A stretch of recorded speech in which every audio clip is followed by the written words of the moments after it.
안녕하십니까. 오늘 RPA Now and Next 현재와 미래 분석에서 SBI 저축은행 도입 사례 강연을 맡게 된 핀테크 지원팀 조용호라고 합니다. 오늘 강연은 RPA의 도입을 고민하고 계시거나 RPA를 운영 중이신 분들을 대상으로 도입과 운영에 대한 고려사항을 SBI 저축은행 도입 사례를 기반으로 설명드리고자 합니다.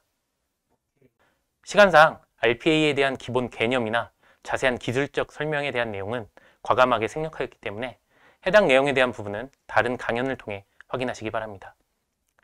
시작에 앞서 한 가지 양해 말씀드리자면 저는 전문 강연자가 아니기 때문에 강연 진행상 매끄럽지 못한 부분이 있을 수 있습니다. 강연을 듣고 계신 참석자분들의 넓은 이해 부탁드리겠습니다. 강연은 크게 세 가지로 나눠 진행하려 합니다. 먼저 RPA 도입을 하게 된 배경과 도입 현황을 설명드리고 RPA 도입과 관련된 고려사항들을 공유드리도록 하겠습니다. 먼저 진행에 앞서 우리 회사를 모르시는 분들이 있을 수 있어 짧게 소개를 드리고자 합니다. SBI저축은행은 1971년 설립하여 2013년 9월 글로벌 금융그룹 SBI의 일원으로 새롭게 출발하였으며 업계 자산 규모 1위로서 서민금융 활성화를 위한 혁신적인 금융 서비스를 제공하기 위해 최선의 노력을 다하고 있습니다. 우리 회사는 고객과 사회로부터 신뢰받는 금융회사, 국내 금융정책에 발맞춰 서민과 중소기업의 금융 편의 증진에 이바지하는 금융회사로 성장할 수 있도록 끊임없이 혁신하고 있습니다. SBI저축은행은 내외부의 다양한 경영 환경 변화에 유연하게 대처하기 위하여 전사 디지털 경쟁력 향상을 통한 비즈니스 경쟁 우위 창출을 목표로 디지털 중장기 로드맵을 수립하였습니다. 이에 목표 달성을 위한 전략과 조직을 재구성하였고 그중 하나인 저축은행 본업의 경쟁력 강화를 위한 세부 추진 과제로 업무 생산성 향상과 프로세스 혁신을 추진하기 위하여 RPA 솔루션을 도입을 하게 되었습니다. 이제 내부 환경과 외부 환경에 대한 설명을 드리도록 하겠습니다. 업무량 증가 대응 및 시스템 간의 연계와 그다음 프로세스 이노베이션 기반의 업무 자동화에 대한 니즈들이 내부적으로 계속 대두되고 있습니다. 또한 비대면 업무 방식의 변화와 코로나19 사태로 인하여 고객들이 비대면 업무 요구를 점차 하게 되었습니다. 또한 주 52시간 제도 대응으로 업무량은 증가하는데 업무 시간은 계속적으로 감소하는 이슈가 발생을 하고 있습니다. 이에 RPA 솔루션을 도입하여 업무 프로세스 효율성을 제고하고 업무 표준화 및 수작업 오류를 제거하며 고부가가치 업무에 집중하여 디지털 역량 내재화를 하여 효율적으로 일하는 방법을 아는 조직으로 발전하기 위하여 RPA 도입을 진행하게 되었습니다. 이제 당행 RPA 도입 현황에 대해 말씀드리겠습니다. RPA 도입을 진행하면서 SBI저축은행은 다음의 4가지 핵심 질문을 도출하여 전략에 반영하였습니다. 첫 번째, RPA 도입 과정에서 예상하지 못한 리스크를 최소화할 수 있을 것인가? 이 부분에 대하여 당행은 애자일 방법론을 사용하여 리스크에 사전 대응하고자 했습니다. 애자일 방법론을 통해 업무를 빠르게 적용하고 테스트하고 결과를 다시 피드백하여 다음 업무에 반영하고 예상치 못한 리스트들을 찾아내어 예상 가능하고 대처 가능한 리스트로 만들 수 있었습니다. 두 번째로 RPA를 적용한 업무에 실제 효과가 있도록 할 수 있을까?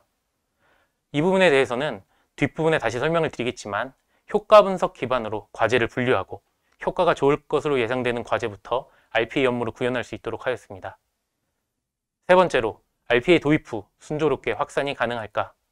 RPA 구축 이후에도 지속적인 변화 관리와 내재화가 필요하므로 이에 별도 운영 개발 조직을 둬서 현재는 1, 2차 프로젝트 종료 이후에 안정적인 운영 및 추가 업무 개발을 진행하고 있습니다. 마지막으로 도입으로 인한 효과를 높이기 위한 방법을 어떤 것이 있을까? 이를 위해 프로세스 고도화 관점에서 RPA 과제를 검토하고 PI를 수반한 RPA 과제 개발로 진행을 하도록 하였습니다. 1차 프로젝트는 2019년 6월부터 11월까지 총 5개월간 진행을 했었고 도입 효과 및 RPA 체감이 높은 업무에 적용하여 15개 과제를 구현하도록 하였습니다. 또한 성공 사례 구현을 위해 대표 업무 구현과 경영진 보고 중심으로 변화 관리를 시행하였습니다. 이때 저희가 채택한 솔루션은 오토메이트 1이었습니다. 그리고 2차 프로젝트는 작년 7월부터 올해 1월까지 진행을 하였으며 기존에 도입했던 유사 업무를 기반으로 확산 대상 과제를 산출하여 적용을 하였고 총 20개 과제를 선정하여 진행을 하였습니다. 또한 인접부서 개발 사례를 활용하여 하나의 만들어진 업무가 여러 부서에서 동일한 업무가 진행될 때 같이 적용될 수 있도록 하였고 실무자 중심의 업무 발굴 목적으로 진행을 하였습니다. 현재는 안정 운영과 추가 개발을 위하여 진행을 하고 있고 업무 볼륨이 적더라도 일상적 업무에 RPA가 적용될 수 있도록 하고 있으며 RPA를 이용한 프로세스 이노베이션에 중점을 둔 변화 관리를 진행하고 있습니다. 이를 통해 지난달 기준 19개 부서 48개 RPA 업무를 운영 중에 있으며 업무는 지속적으로 증가하고 있습니다. 사람이 업무를 수행하지 않고 RPA가 업무를 수행하게 되어 절감되는 운영 효율은 93.67% 정도로 이는 연간 업무 수행 절감 시간으로 계산하면 약 36,500시간 정도 됩니다. 연간 1인 업무 시간을 약 2,000시간으로 볼 때 절감 효과는 약 18명의 업무량과 맞먹는다라고 보시면 될 것 같습니다. 높은 운영 효율보다 중요한 것이 평균 RPA 운영 성공률입니다. 성공률의 기준에 대한 부분이 각 회사마다 상이하기 때문에 관점이 다를 수 있습니다만 저희는 RPA가 연계하는 시스템에 대한 오류 부분을 모두 예외 처리하여 RPA 스크립트 자체가 에러가 되지 않도록 하고 있으며 이러한 기준으로 운영 성공률을 집계하면 올해 약 98%를 기록하고 있습니다. 높은 운영 성공률은 지속적인 운영 모니터링과 외부 시스템 대응을 통해 지속적으로 RPA 업무를 개선하고 업데이트를 하며 얻은 결과라 할 수 있겠습니다. 이렇게 업무 수행을 진행하다 보니 내부 임직원분의 근무 환경이 분석과 의사결정 중심의 고부가 가치 업무로 집중할 수 있도록 변화하였고 펫핑거 등과 같은 휴먼 에러나 누락과 같은 이슈가 제로화되어 업무를 정확하고 빠르게 수행할 수 있게 되었습니다. 예를 들어 업무량 이슈로 분기에 한 번 샘플 검증할 수밖에 없었던 업무를 RPA를 통해 1일 건수 검증으로 변경하였거나 각각의 시스템에 접속하여 확인하고 출력하던 업무를 간단히 이메일을 통해 전달받아 확인하는 등 RPA를 경험한 현업들은 업무 편의성과 정확성에 매우 만족하고 있습니다. 또한 프로젝트를 진행하며 OCR 솔루션 연계 POC 및 챗봇 연계 POC를 수행하며 당행 적합성 여부도 판단하였습니다. OCR 솔루션을 활용해 이미지 파일 속 테스트를 자동으로 추출하여 입력하거나 내가 필요한 업무를 필요한 시점에 챗봇으로 요청하고 확인할 수 있도록 하는 기능을 당행에 적합한지 확인하였고 이러한 기술 도입은 추후 추가 프로젝트를 통해 도입하려고 합니다. 2차 프로젝트로 도입한 오토메이션 애니웨어 도입과 관련하여 추가 효과를 설명드리도록 하겠습니다. 우선 보스토를 통해 전 세계에 공유되어 있는 업무봇이나 스크립트를 활용하여 빠르게 당행에 적용해 볼 수 있었습니다. 예를 들어 당행에 다수의 PDF 파일을 병합하는 기능을 보스토어로 다운받아 적용하여 출력 관련 업무 자동화 기능에 활용하였습니다. 그리고 메타봇 기능을 통해 타 부서 간 동일 업무에 대해 빠르게 확산할 수 있도록 하였고 유지보수 이슈가 발생하였을 때 개별 스크립트 수정을 진행하지 않고 하나의 스크립트를 수정하도록 하여 효율적인 운영 관리가 되도록 하였습니다. 마지막으로 OCR 솔루션인 IQ봇과 챗봇 솔루션에 대한 POC를 각각 수행하여 기술 도입을 위한 기반을 마련할 수 있었습니다. 정리하자면 RPA를 통해 분석과 통찰을 통한 의사결정을 하는 핵심 업무에 집중하는 업무 환경을 구현하였고 반복적인 업무를 수행하며 발생할 수 있는 휴먼 에러를 제로화하였으며 사람이 처리하면 발생할 수 있는 컴플라이언스 이슈를 사전에 차단하였습니다. 마지막으로 24365 업무 수행 체계를 만들어 가용 업무 시간을 늘리고 특정 시간, 특정 기간에 급증하는 업무량에도 보스를 조정 투입하여 유연하게 대처할 수 있도록 하였습니다. 당행은 RPA 전사 확산과 안정적 운영을 위하여 전담 조직을 구성하였습니다.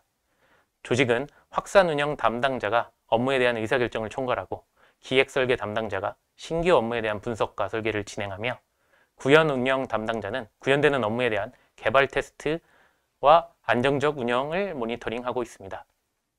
또한 외부 업체, 현업부서, IT 보안부서와도 유기적인 협력 관계를 유지하고 있으며 향후에는 PI 수행 조직을 별도로 구성하여 업무 프로세스 혁신을 위하여 노력하고자 합니다. 이제 간략하게 저희가 구현 업무 예시를 설명드리도록 하겠습니다. 먼저 서류 진위 확인입니다. 대출 관련 업무를 수행할 때 고객이 제출한 서류가 허위인지 판단하기 위한 작업이 있습니다. 공공기관을 통해 서류 진위 확인을 해야 되는데 RPA가 대신할 수 있도록 구현한 사례입니다. 담당자는 서류에 대한 진위 확인 번호 및 기본 정보를 당행 자체 전산 시스템에 등록하여 RPA에 요청하도록 하였고, 이를 실시간으로 RPA가 확인하고 접수한 다음 각각의 공공기관 사이트를 통해 고객이 제출한 서류의 진위 확인을 수행하고 결과를 시스템에 저장하여 담당자가 확인할 수 있도록 하였습니다.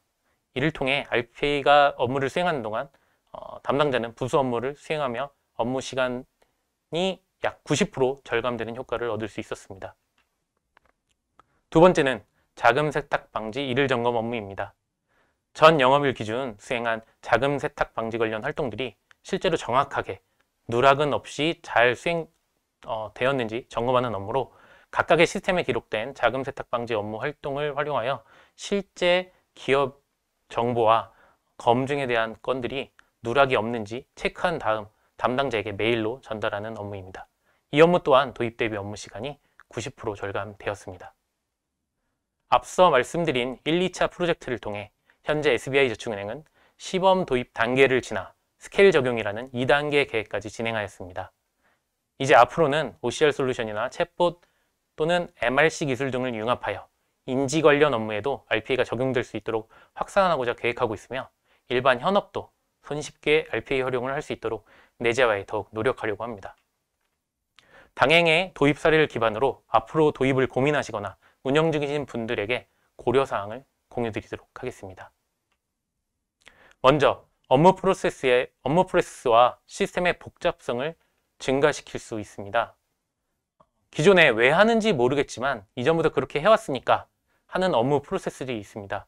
이런 부분들까지 걷어내지 않고 RPA로 구현하게 되면 시스템은 더욱 복잡해지고 RPA 운영 관리는 더욱 어려워집니다. 단순히 RPA가 좋은 거니까 도입한다는 생각보다는 이참에 업무에서 불필요한 과정을 생략하는 PI 관점의 RPA 도입과 구현이 필요합니다. 업무 담당자는 프로세스는 잘 알아도 프로그래밍은 전혀 모른다.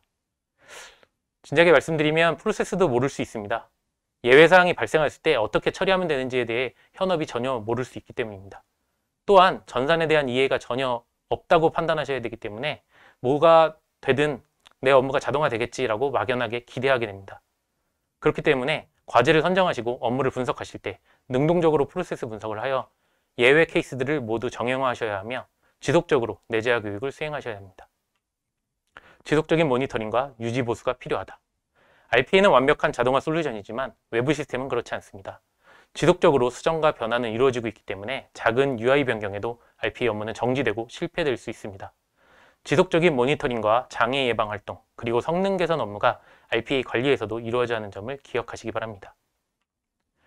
마지막으로 RPA 도입을 위한 도입은 위험하다. 경쟁사도 도입했으니까, 같은 업권에서도 도입했으니까 라는 식의 접근으로는 큰 어려움을 겪으실 수 있습니다. 일회성 성과를 얻기 위한 도입이 아니라 비용 효과와 업무 효과를 고려하여 접근하고 업무를 선정하셔야지만 진정한 RPA의 효과를 얻으실 수 있으실 것입니다. RPA를 도입하시기로 결정하셨다면 어떤 현업의 업무를 도입 과제로 선정하여 진행하실지 막막하실 수 있습니다. RPA 대상에 대한 구체적인 업무 평가 체계를 수립하시고 적용 가능한 업무인지 어려운 업무인지 기준을 가지고 평가를 하셔야 됩니다.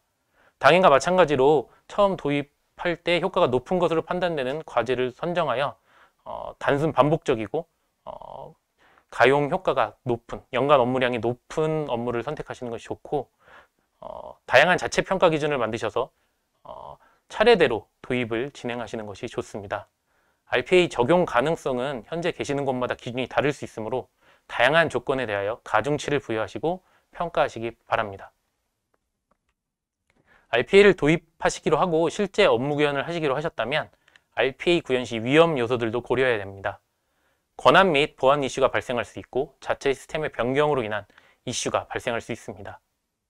사전에 RPA에 대한 보안 규정과 수행 규정을 수립하시고 IT 조직과 적극적으로 커뮤니케이션 하시면서 시스템 변경에 대응할 수 있도록 해야 합니다. 또한 RPA가 업무를 대체하면 우리 부서의 인력이 감소할 것이라는 걱정과 함께 프로세스 변경에 대한 막연한 거부감으로 확산이 어려울 수 있습니다.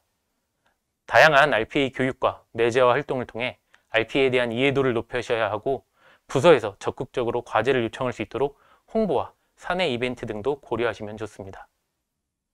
마지막으로 표준화되지 않은 업무로 인한 복잡도 증가입니다. RPA 업무 구현은 표준화가 되어 처리되어야 하는데 불필요한 절차들을 중간에 넣게 되면 되려 RPA 업무 수행을 위한 업무들이 발생할 수 있습니다. 이는 업무 담당자로 하여금 RPA 도입에 대한 거부감으로 발전할 수 있으므로 프로세스 표준화와 개선에 대한 부분을 RPA 도입과 함께 병행하셔 진행하셔야 됩니다. 이를 위한 거버넌스 구축도 검토하셔야 될 수도 있습니다. 혹시라도 강연 중 궁금하신 부분이 있으시다면 대부 멘토를 통해 질문을 남겨주십시오. 알고 있는 범위 내에서 성실하게 답변 드리도록 하겠습니다. 긴 시간 경청해 주셔서 감사합니다. 이상으로 발표를 마치겠습니다. 감사합니다.